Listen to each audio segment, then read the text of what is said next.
आता जाऊयात नंदुरबार जिल्ह्यातली सुप्रसिद्ध काठीची राजवाडी होळी पार पडलेली आहे। कोरोनाच्या संकटानंतर पहिल्यांदाच भव्य दिव्य स्वरूपात ही होळी संपन्न झाली आहे। जवळपास लाखभर आदिवासी या होळी उत्सवात सहभागी झाले होते। काल रात्रीपासूनच सुरू झालेला हा सण सकाळी 8 वाजेपर्यंत सुरू होता आणि या संदर्भात अधिक माहिती देण्यासाठी आमचे न्यूज कोऑर्डिनेटर तुषार शेटे आता आपल्यासोबत नंदुरबारच्याच काठी गावातून आहेत। आपण त्यांच्याकडून जाणून घेऊयात की नंदुरबार मधला हा होलिकोत्सव कसा असतो। ही नंदुरबार मधली जी सुप्रसिद्ध अशी काठीची होळी आहे त्या होळीचा सण पूर्णत्वाला गेलेला आहे। माझ्या मागे आपण पाहू शकता की तिथे होळी जी आहे ती पेटवली गेलेली आहे। या होळीच्या अनेक विशेषता आहेत। याच्यासाठी जो बांबू आणला जातो तो गुजरातमधून आणला जातो। जवळपास 50 ते 60 फूट लांबीचा हा बांबू असतो आणि त्यानंतर हा बांबू जिथे रोवला जातो त्या ठिकाणी खड्डा खोदावा लागतो। मात्र इतका खोल खड्डा खणण्यासाठी कोणत्याही पद्धतीच्या यंत्राचा वापर केला जात नाही। पूर्णपणे जे इथले नागरिक आहेत त्यांची श्रद्धा या होळीवरती आहे, देवीवरती आहे आणि म्हणूनच ते हातानं या होळीचा खड्डा खणतात। साधारणपणे रात्रीपासनं म्हणजे संध्याकाळपासून लोक इथे यायला सुरुवात झालेली होती। येतानाच लोक वाजत गाजत येत होती आणि रात्री 8 नंतर खऱ्या अर्थानं इथे गर्दी सुरू झाली आणि जसजशी रात्र वाढत गेली तसतशी गर्दी वाढत गेली। आता माझ्या बाजूला मागे जो पूर्ण परिसर दिसतोय हा आत्ता रिकामा दिसतोय। मात्र रात्री 10 नंतर इथे पाय ठेवायलाही जागा नव्हती आणि जशी सकाळी होळी पेटली तेही होळी पेटल्यानंतर आलेले स्थानिक आदिवासी जे होते ते आपल्या ठिकाणी जाऊ लागले। या होळीचा बांबू होळी पेटवल्यानंतर या होळीचा बांबू कोणत्या दिशेला पडतो त्यावरती इथल्या आदिवासी समाजाचं पुढचं 1 वर्ष कसं जाणार हे अवलंबून आहे। कदाचित ही श्रद्धा असेल, कदाचित अंधश्रद्धा असेल, मात्र आदिवासींची ही जी भावना आहे त्याची कदर आपण केली पाहिजे। काही स्थानिक ग्रामस्थ आता आपल्या सोबत आहेत, आपण त्यांना विचारणार आहोत। दादा, होळीचा सण साजरा झालेला आहे। 2 वर्षापासून ज्याची वाट बघत होतात तो सण यावेळेला मनासारखा साजरा झाला का? या वर्षी मनासारखा सण साजरा झाला। मागच्या वर्षी कोरोनामुळे फक्त गावकऱ्यांनी त्याच्या पूजाविधी केली, एवढा जनसमूह एकत्र येऊ शकला नाही। पण यावर्षी खूप लोकांचा जनसमूह एकत्र आला आणि खास करून वैशिष्ट्य असं असतं की होळीचा जो दांडा असतो किंवा बांबू असतो तो जेव्हा उभा केला जातो त्याला पेटवला जातो, परंतु शेवटी जेव्हा तो पडतो तेव्हा तो पूर्वेच्या दिशेला पडला पाहिजे आणि तेव्हा मग ते शुभ मानलं जातं। हा आदिवासीमधला श्रद्धेचा विषय आहे। काही लोक त्याला अंधश्रद्धाही म्हणतील, परंतु हा श्रद्धेचा विषय आहे की मागच्या वर्षी बांबू उभा करताना तुटला म्हणून लोक नाराज झाले आणि तो नाराज झाले। त्याच्यानंतर जे काही संकट आलं त्याच्याशी याचा संबंध जोडण्याचा प्रयत्न केला।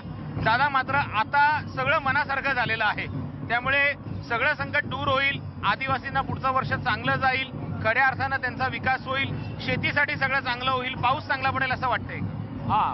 तर जाणकारांचं मत असं असतं की पूर्वेकडे जर बांबू पडला तर चांगला पाऊस येईल आणि शेतीमध्ये पीक पाणी चांगलं येईल आणि येणारं वर्ष हे भरभराटीचं जाईल असं जाणकारांचं मत आहे। येणारं वर्ष भरभराटीचं जाणार आहे। आपण पाहतो आहोत की इथे येणारा नागरिक हा कुठला त्याला बोलवणं जात नाही, निमंत्रण दिलं जात नाही आणि तो फक्त नंदुरबार जिल्ह्यातनं येतो असंही नाहीये।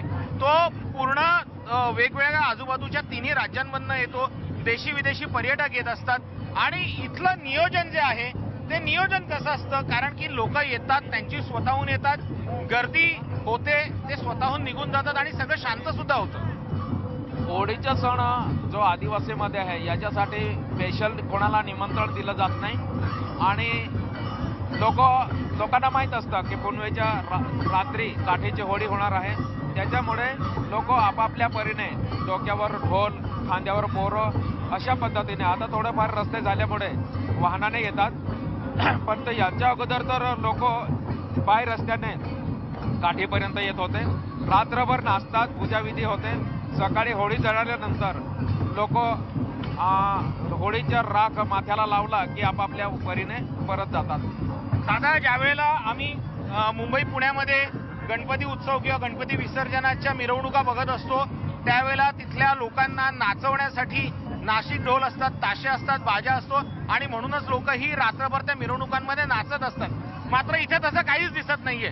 प्रत्येकाचं एक धून ठरलेली आहे, प्रत्येकाचा एक वाद्य ठरलेलं आहे आणि त्याच्यावरच ते वाजवत राहतात, नाचत राहतात। इथे या होळीमध्ये आपण बघितलं की हाताने बनवलेले ढोल मोठे जे आहे की जे लाकडाचे मोठे ढोल आहे ज्याचे 20-25 किलो वजन आहे, त्याच्यानंतर लहान ढोलकी आहे, त्याच्यानंतर जे मडकं असतं, फुटलेलं मडकं, त्याचं ते तोंड असतं ज्याच्यावर चामडा लावलेला असतं आणि अशा पद्धतीने बावी, त्याच्यानंतर भिरी ही आदिवासींनी स्वतः हाताने तयार केलेली आहे। आपण बघितलं की रात्रभर एवढी वाजंत्री वाजली पण आपल्या कानाला इजा झाली नाही।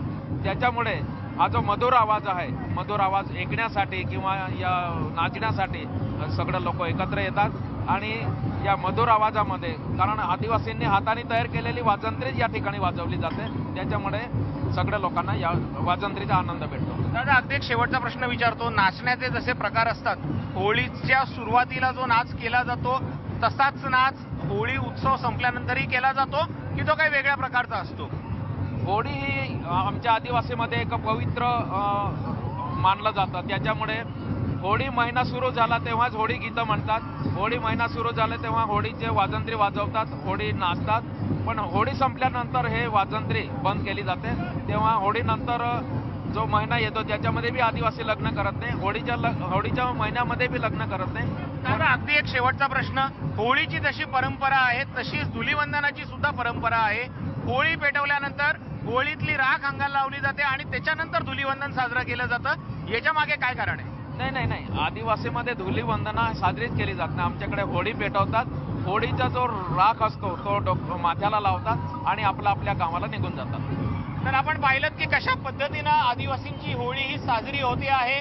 जवळपास रात्रभर आपण ही होळी कव्हर केलेली आहे।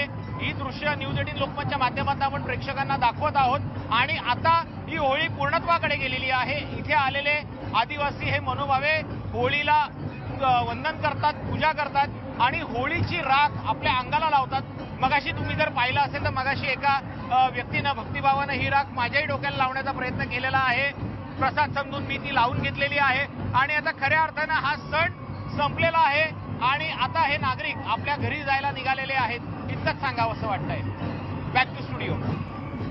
तुषार, तिथला जो होलिकोत्सव आहे, तिथली जी प्रथा परंपरा आहे ही तू आमच्यापर्यंत पोहोचवलीस, आपल्या प्रेक्षकांपर्यंत पोहोचवलीस, खूप खूप धन्यवाद।